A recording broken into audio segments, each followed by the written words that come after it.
The crystalline snow fell silently over New Haven City, its gentle descent masking the harsh reality of winter's bite. Naira pressed her children closer as they huddled in the doorway of an abandoned shop, her silvery skin taking on a darker hue from the cold. Her people, the Astrians, were never meant for such frigid temperatures, their homeworld a place of eternal spring. Beside her, her youngest child Pax whimpered softly, his small frame shivering despite being wrapped in their last thermal blanket. Her eldest Talon stood watch with eyes too old for his 8 years, scanning the streets for any sign of help or danger. They had been wandering Earth's refugee district for 3 days, turned away from every shelter due to overwhelming capacity. "Stay awake, little one," Naira whispered to Pax, gently rubbing his back. The boy's temperature was dropping dangerously low, his usually bright purple markings fading to a dull gray. Their species' natural bioluminescence, once a source of pride, now barely flickered, a warning sign she couldn't ignore. The sound of approaching footsteps made Talon tense. "Someone's coming, Mother," he whispered, positioning himself protectively in front of his brother. Naira's heart clenched. Even now, he tried to be strong. Through the swirling snow emerged a tall figure, bundled against the cold. As he drew closer, Naira could make out human features. Dark skin, kind eyes, and a face lined with both wisdom and worry. He carried a medical bag, and his coat bore the insignia of the International Refugee Medical Corps. "I'm Dr. James Bennett," he said softly, crouching down to their level. His eyes quickly assessed their condition, lingering with concern on Pax's still form. "The shop owner across the street called us, said he'd seen you here since morning." Naira clutched her children tighter, torn between fear and desperate hope. Her people had warned her about humans, called them unpredictable, dangerous, but they had also cast her out when she needed them most, when her bondmate's death left her without status or protection. "Your little one needs immediate medical attention," Dr. Bennett continued, his voice gentle but urgent. "I have a clinic 3 blocks from here. We specialize in helping off-world refugees." He slowly removed his outer coat, holding it out to her. "Please, let me help." Talon looked up at his mother, his luminescent eyes flickering with a mix of fear and hope. "Mother," he whispered, "Pax is so cold." The moment stretched between them, fragile as a snowflake. Then Pax shuddered violently in her arms, his small body growing limper. And Naira made her choice. She had crossed galaxies to save her children.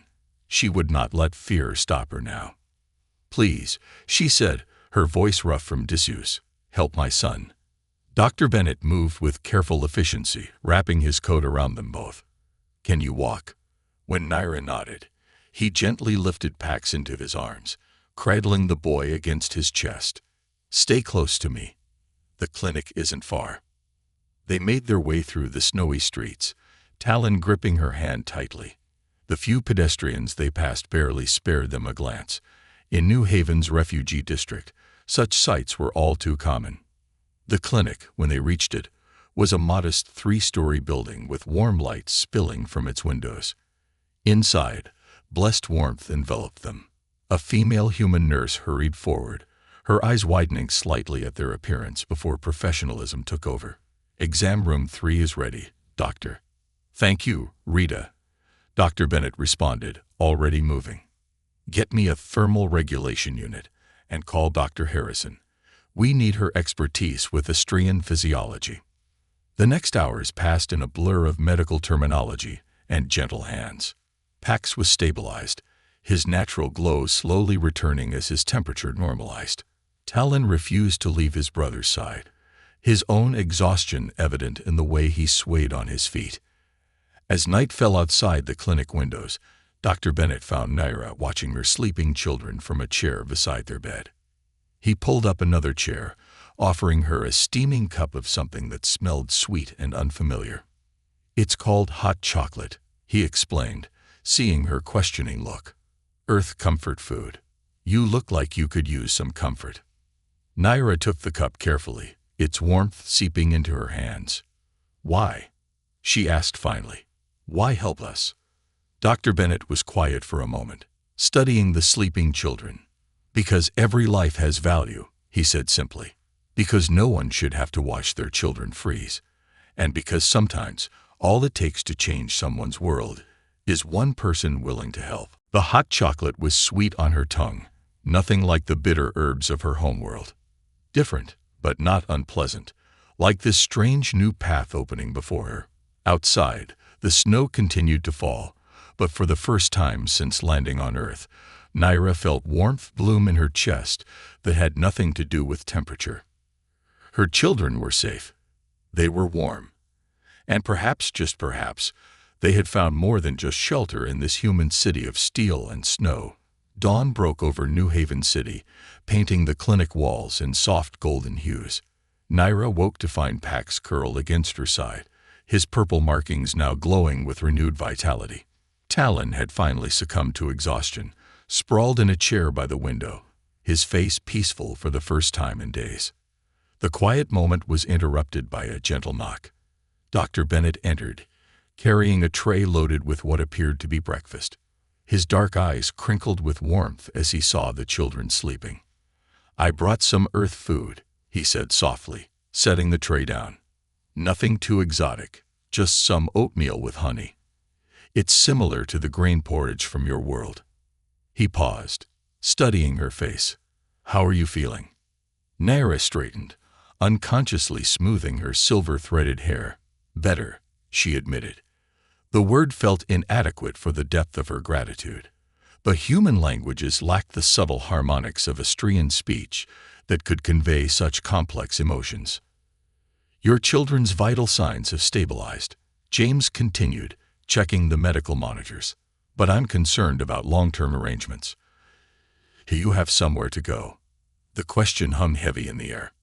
Naira's luminescent markings dimmed slightly, a sign of distress that didn't go unnoticed by the observant doctor.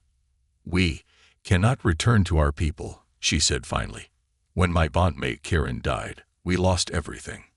Widows are considered," she searched for the right word, "unlucky. A burden." James's expression darkened. "That's barbaric," he said, then immediately looked apologetic. "I'm sorry. I shouldn't judge another culture's customs, but—" "No," Naira interrupted, surprised by her own boldness. "You're right. It is barbaric. That's why I came to Earth. I heard humans were different, that you valued all life, even those others considered worthless." A shadow crossed James's face. "We try," he said quietly. "Though we don't always succeed. Earth has its own share of prejudices and cruelty. But we're learning, growing. And there are always those who will help." As if on cue, Pax stirred beside her, his small face lighting up, literally, when he saw the doctor. "James," he exclaimed, the human name awkward but enthusiastic on his tongue. James grinned, reaching out to ruffle the boy's iridescent hair. "Good morning, young man. Hungry?" He gestured to the breakfast tray, and Pax's eyes widened at the sight of food. Talon woke at his brother's voice, immediately alert. But as he recognized their surroundings, some of the tension left his shoulders. He approached the tray cautiously, watching James for permission. "Eat up, both of you," James encouraged. "You need to regain your strength." As the children ate, discovering the sweetness of honey with delighted expressions, James turned back to Naira. "I have a proposition for you," he said carefully. "The clinic has a residential program for refugee families. We provide temporary housing and basic necessities, while helping newcomers adjust to Earth life. There's an apartment available on the 3rd floor." Naira's breath caught. We couldn't possibly." "You can," James said firmly. "The program exists specifically for situations like yours." And he hesitated, then continued, "I could use your help here at the clinic. We get many Astrian patients, but few who understand their needs as well as a native speaker would." The offer stunned her. On her world, no one would dream of offering a widow meaningful work, let alone a chance to help others. Yet here was this human, looking at her not with pity or disdain, but with respect, seeing value in her very otherness. "I don't know Earth medicine," she protested weakly. James smiled.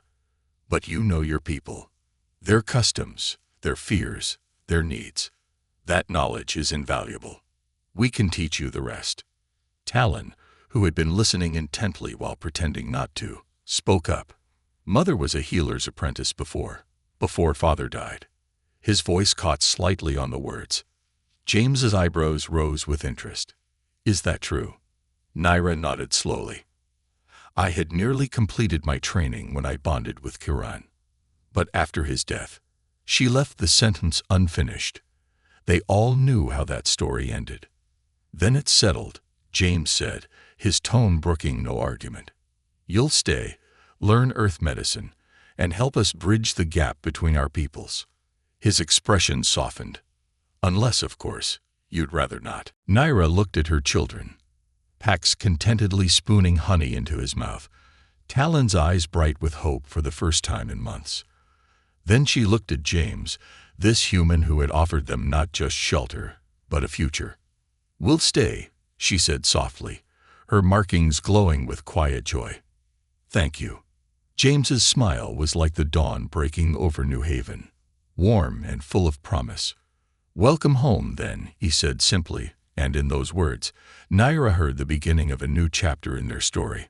3 months had transformed the small apartment above the clinic into a home.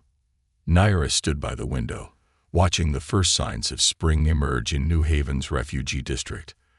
The snow had finally melted, revealing patches of green that reminded her, with bittersweet nostalgia, of her homeworld. Her reflection in the glass caught her attention. The silver markings along her neck were glowing brighter these days, a sign of contentment that was impossible to hide among her people. Working at the clinic had given her purpose again, and watching her children thrive filled her with quiet joy. A knock at the door interrupted her thoughts. "Come in," she called, already knowing who it would be. James entered, carrying 2 steaming mugs of what had become their morning ritual. Coffee for him, herbal tea for her. "Early start today," he said, handing her the tea.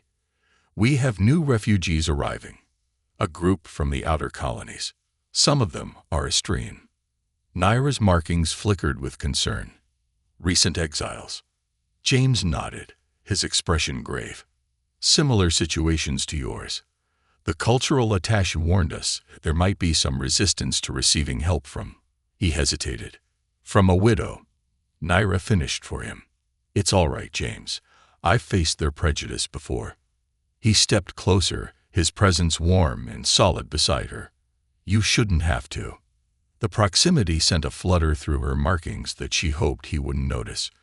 These past months working together had created something between them, something undefined but undeniable.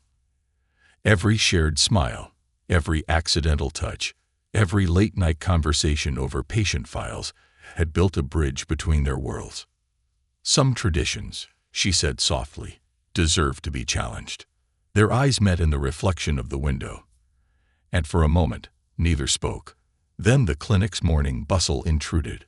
Voices in the hallway, the chime of the front door, the start of another busy day. "I should get the children ready for school," Naira said, breaking the moment. James smiled. "How are they adjusting?" "Pax is thriving. His teacher says he's already reading at Earth 3rd grade level. And Talon," her voice softened with pride, "Talon has made friends. Real friends, not just protective allies." "Children adapt faster than adults," James observed. "They see past differences more easily." The sound of running feet preceded Pax's dramatic entrance. "Mother, James." He skidded to a stop, his purple markings pulsing with excitement. "Can we go to the park after school? Ms. Rodriguez says the cherry trees are blooming." Talon appeared behind his brother, more reserved but equally hopeful. "There's going to be a cultural festival," he added, "with food from different worlds." James's face lit up. "That's right. The Spring Unity Festival. I'd forgotten." He turned to Naira. "What do you say? After the new arrivals are settled, we could all go together." The invitation hung in the air, weighted with possibility. On their world, such an outing would be unthinkable. A widow and her children, appearing in public with an unbonded male. But they weren't on their world anymore. "Please, Mother," Pax pleaded, his markings creating dancing patterns of light on the walls. "We could bring those starfruit pastries you made," Talon suggested. "Ms. Rodriguez said we should share our culture too." Naira looked at her sons, so different from the frightened children who had arrived in the snow. Then at James, who watched her with patient warmth in his dark eyes. "Yes," she said finally. "I'd like that." The day passed in a blur of activity. The new refugees arrived, frightened, defensive, but desperate for help. Naira saw herself in their wary eyes, remembered her own fear and distrust. When one woman, clutching a newborn, recoiled from her touch, Naira simply smiled. "I know," she said in their native tongue, the harmonics conveying compassion and understanding. "I know what they told you about Earth, about humans. I know what they said about me, but look at my markings. Do they show the dim light of shame, or the bright glow of healing?"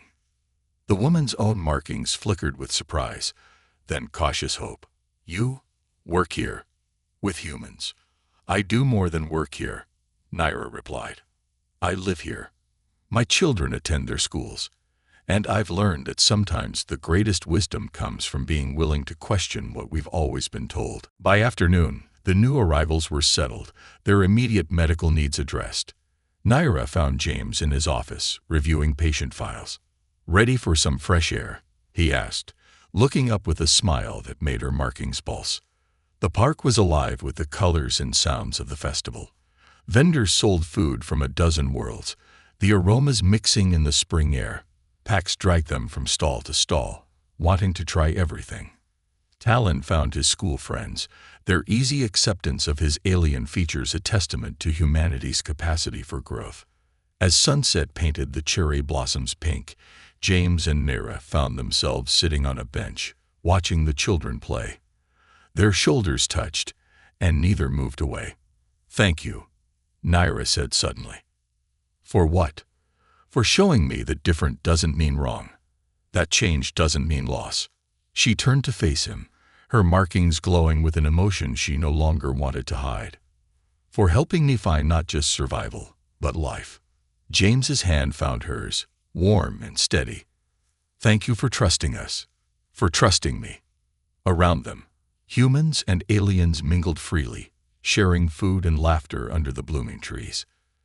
Pax's delighted squeal rang out as he discovered Earth ice cream. Talon, surrounded by friends of various species, was teaching them an Astrian game. And on a bench in the gathering dusk, two beings from different worlds sat close together, their fingers intertwined, as cherry blossoms drifted down like stars. Summer heat shimmered over New Haven's streets as Naira hurried through the clinic's corridors. Her markings pulsed with anxiety. An Austrian diplomatic delegation was arriving today, the first official visit since the refugee crisis began. As she rounded the corner, she nearly collided with James. "Whoa!" He caught her shoulders, steadying her. The touch sent sparks of light dancing across her skin. "Everything okay?" "The delegation," she breathed. "They're early, already in the conference room." James's expression hardened. He knew what this visit meant. The Austrian government finally acknowledging the exodus of their widowed women. "You don't have to face them alone," he said softly. Naira straightened, drawing strength from his presence. "Yes, I do. For all the others who can't." They entered the conference room together. 3 Austrian officials sat at the table, their formal robes and elaborate markings declaring their high status. Their eyes widened at Naira's entrance, not at her presence, but at her appearance. Gone was the traditional widow's dull gray wrap. Instead, she wore Earth medical scrubs, her silver markings glowing with undisguised vitality. "Healer Naira," the eldest official spoke, using her old title with clear disapproval. "You've adapted to Earth customs." "I've adapted to freedom," she replied in their language, the harmonics clear and unashamed. "As have many others you cast aside." The youngest official leaned forward. You understand why we're here. These departures are causing instability. Traditional families are questioning our ways. We need to maintain order by continuing to treat widows as less than nothing." James interrupted, his voice tight with controlled anger. Though he couldn't speak their language, he understood enough. The official's markings flickered with shock at his intervention. "This is an internal cultural matter," the eldest said coldly. "Humans cannot understand." "I understand suffering," James cut in. "I understand that every being deserves dignity, respect, and the chance to build a life. Your cultural matter has left children freezing in the streets and mothers choosing between death and exile." Naira placed a hand on his arm, both restraining and supporting. "What he says with human directness, I say with Austrian clarity. We will not return to the shadows. We have found something here that our own world denied us. The right to live fully, to work, to love again." The word love sent ripples of light through her markings that none in the room could miss. The officials exchanged glances, their own markings betraying their discomfort. "You would choose a human?" the youngest asked, fascination warring with revulsion in his tone. "Break thousands of years of biological and cultural separation?" "I choose life," Naira said simply. "I choose a world where my children can grow without shame, where they learn that different can be beautiful." She gestured to the window, where the clinic's garden was visible. "Look outside. See how earth plants and Austrian luminous flowers grow together, creating something new and wonderful. That's what happens when we stop fearing change." The middle official, who had been silent until now, spoke thoughtfully. "The old ways are comfortable, familiar. But perhaps comfort has become a cage." "Then help us break it," Naira urged, "not just for the widows, but for all our people. Earth has taught me that tradition should guide us, not imprison us." Hours later, after the delegation had left with promises of continued dialogue, Naira found herself in the garden. The setting sun made the luminous flowers glow like stars among the earth roses. James joined her, his presence as natural as breathing now. "You were amazing in there," he said softly. She turned to face him, her markings pulsing with emotions too complex for any language. "I meant what I said. About choosing life. About—" she hesitated, then continued, "about love." James stepped closer, one hand gently tracing the glowing patterns on her cheek. "I know. I've been falling in love with you too, watching you rebuild your life, stand up for others. Teach me about your world while embracing mine." "It won't be easy," she whispered. "Some will never accept us. Some never accept anything new," he smiled. "But look what we've already built here." As if on cue, laughter rang out from above. They looked up to see Pax and Talon on the apartment balcony with their friends, human, Austrian, and other species, all watching as Pax demonstrated how to make his markings create patterns in the twilight. "That's our future," James said softly. "Not just yours and mine, but everyone's. A world where differences enrich us instead of dividing us." Naira leaned into his embrace, her markings synchronizing with his heartbeat. Around them, earth roses and Austrian flowers bloomed together in the garden, their mingled fragrance sweet in the summer air. Above, children's laughter bridged the vast distance between stars. And in that moment, in the space between two worlds, Naira finally understood. Home wasn't a place at all. It was this: the courage to love, the freedom to change, and the wisdom to see beauty in the unexpected gardens that grew from broken traditions. The autumn festival transformed New Haven's refugee district into a tapestry of colors and lights. A year had passed since Naira and her children first arrived, desperate and frozen, at the clinic's door. Now, standing in the community center's decorated hall, she could hardly believe how much had changed. The space buzzed with activity as humans and aliens worked together, preparing for the district's first official interspecies bonding ceremony. Her bonding ceremony with James. "Mother," Pax called, his markings creating excited swirls of purple light. Look what we made. He and his friends, a mix of human and alien children, proudly displayed a banner combining traditional Austrian light patterns with Earth calligraphy. Talon, now more confident at 11, supervised the younger children with gentle patience. We used special paint that glows like our markings, he explained to a fascinated human girl. So everyone can shine together. Naira's heart swelled with pride. Her children had not just survived their exile. They had flourished, becoming bridges between worlds. A warm hand slipped into hers, and she turned to find James watching their sons with equal pride. Having second thoughts, he asked softly, noticing her contemplative mood. She squeezed his hand, her markings pulsing with love. Only about why I hesitated so long to embrace this path.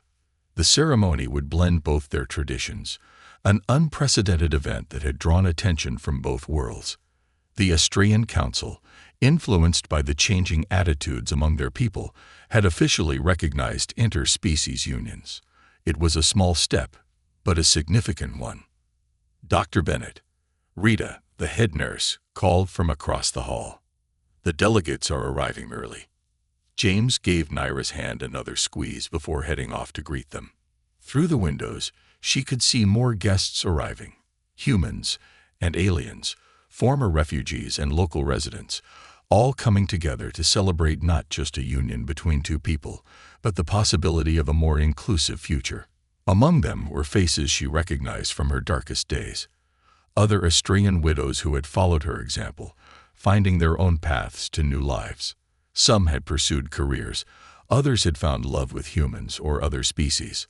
All carried themselves with a dignity that no tradition could deny. Healer Naira, a soft voice, spoke behind her. She turned to find Zora, one of the first refugees she had helped at the clinic. The young widow's markings now glowed with health and purpose. We wanted to give you something. A group of Austrian women stepped forward, each holding a luminous flower. But these weren't the traditional blooms of their homeworld.